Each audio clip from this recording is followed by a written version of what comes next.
Let's discuss sugar cravings and serotonin and how you can use your brain serotonin to reduce your sugar cravings, to improve your weight, blood sugar regulation, mood, energy, skin, and mental health, and even longevity.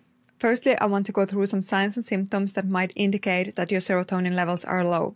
These include carbohydrate or sugar craving, nervousness, anxiety or rumination, stress, insomnia and sleep problems, daytime fatigue, hostility or irritability in social situations, feelings of guilt, especially for empathetic people, memory issues, especially for long-term memory, muscle tension and inability to relax, and digestive issues. All these functions are linked to brain serotonin or gut serotonin signaling, but in this video I mostly focus on the brain serotonergic system. So briefly, what is serotonin? Serotonin or 5-hydroxytryptamine or 5-HT is a neurotransmitter and neuromodulator found in your brain, in your gut, and in your bone marrow. Serotonin can have both inhibitory and excitatory roles in the brain.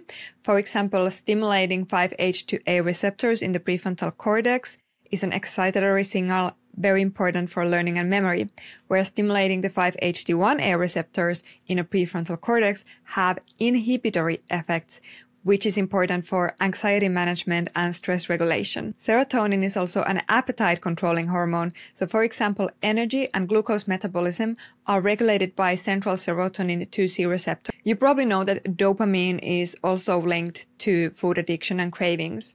Serotonin is actually important for controlling and suppressing these dopamine-driven and reward-driven food behaviors. So many studies have now confirmed that low serotonin levels leads to increased carbohydrate cravings and sugar cravings, and also that carb intake and sugar intake can elevate brain serotonin levels. In some people, this can even ease dysphoric mood and increase energy levels. However, obviously raising serotonin with sugar is not a long-term viable solution because sugar consumption long-term can lead to all sorts of health issues, including caries, metabolic issues, obesity, insulin resistance, brain aging, skin aging, and cellular aging, and even decreased lifespan.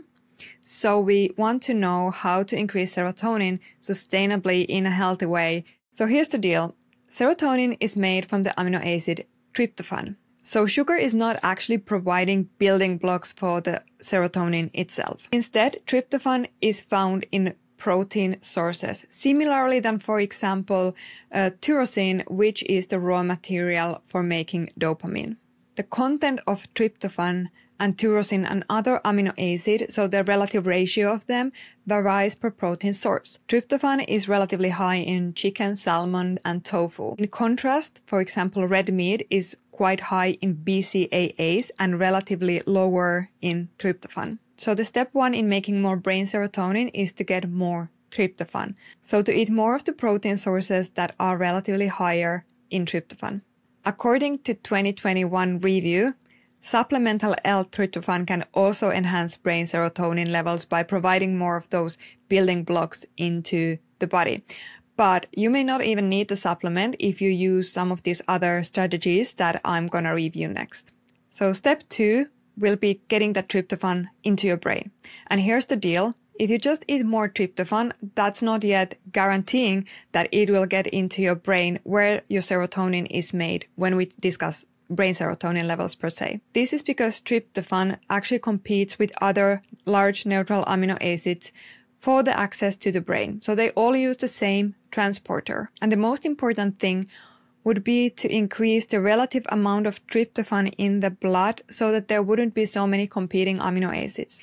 The solution is to lower the availability of the other large neutral amino acids in the bloodstream. So aerobic exercise and resistance training help to move the competing amino acids from the bloodstream into the muscle because muscles don't use that much of tryptophan for muscle protein synthesis. When you exercise, your muscle fibers have an enhanced capacity to absorb those large neutral amino acids from the bloodstream for protein synthesis. The next way is to eat some carbohydrate. Eating some carbohydrates elevates insulin and again activates the muscle uptake of amino acids. But the conditions for this is that you are insulin sensitive, you have exercised, and you are also not overeating. The step 3, when the tryptophan is in the brain, is of course to convert that into the serotonin. So we need to support the serotonin synthesis itself. Here's a few ways to support serotonin synthesis in the brain. The first one is sunlight exposure. So this stimulates certain receptors in the retina of the eye that triggers the brain to start synthesizing serotonin. Interestingly, studies also show that the human skin has its own serotonergic system. And it's beneficial to expose the skin also to the sun, as it appears to be able to generate serotonin. The second way is to ensure that you are getting the cofactors for serotonin synthesis. So certain micronutrients are important for making that conversion from tryptophan to serotonin. These include, for example, vitamin D, omega-3 fatty acids, folate, B6, and iron. And finally, reducing stress and improving sleep are also important, because only 5% of the brain tryptophan goes into the serotonergic pathway. The rest, 95%, goes into the kynurenine pathway, which is synthesizing NAD. When you are stressed or your cortisol is high, the inflammatory cytokines kind of shuns the tryptophan more towards the kynurenine pathway. So this obviously decreases the availability of tryptophan for serotonin synthesis.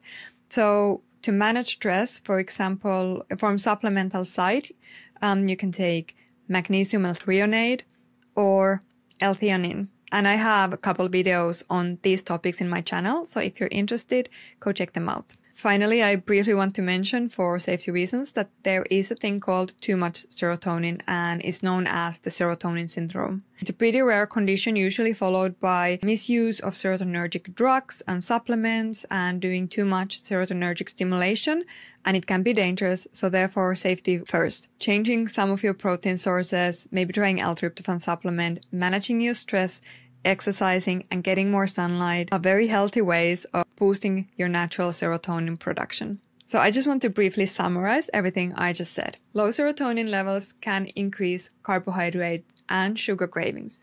Eating sugar or carbohydrates can increase brain serotonin levels, which can elevate mood and energy levels for some individuals. So this can be an unconscious compensatory mechanism if your serotonin levels are low. However, eating a lot of sugar is not long-term a sustainable solution for managing serotonin levels. Therefore, we need to increase tryptophan availability, tryptophan transport to the brain, and support the brain serotonin synthesis and the methods I've reviewed in this video. I hope this helps. Ask your questions in the comments. If you like the topics of health, well-being, and longevity, check out my other videos too, and see you in the next video.